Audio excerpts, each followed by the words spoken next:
Open your mind to a tale as old as time itself, sourced from a book of antiquity, the Bible. In the genesis of everything, before the first ray of sunlight kissed the earth, before stars were scattered across the cosmos, even before the concept of time itself, there was God.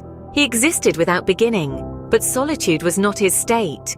In his divine essence, God was three distinct entities, coexisting harmoniously, each one equal and eternal. He yearned for companionship, for beings to share his existence. Thus, he created a multitude of angelic beings to surround his throne, offering praise and reverence. One among them, Lucifer, led a third into rebellion. They were cast out, and Lucifer became Satan. But this tale is not about them, rather about God's interaction with mankind.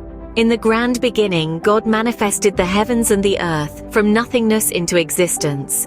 A formless world, blanketed in void, was awakened by the divine voice that commanded, "Let there be light." This was not the work of evolution. God created all things by merely speaking them into existence. Over 6 days, he painted the canvas of earth with plants and animals. On the 6th day, he crafted a new being from the dust, breathed life into it, and man came into existence named Adam. God conversed with Adam daily, and life was blissful. Seeing Adam's solitude, God created Eve from Adam's rib, a mate for him. They were innocent, unashamed of their nakedness, and they began to populate the earth. Such is the tale of the genesis of everything, a divine narrative of creation and companionship. The Garden of Eden, the paradise where Adam and Eve dwelt, was a utopia where they communed with God. In its midst, 2 trees stood, the tree of life and the tree of knowledge of good and evil. God commanded Adam and Eve not to eat from the tree of knowledge, warning that disobedience would result in death.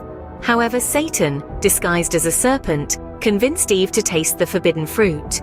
She shared it with Adam, and their eyes were opened to their nakedness. With this act, sin entered the world. Fear replaced innocence, and they hid from God. But God, in his omniscience, knew of their disobedience.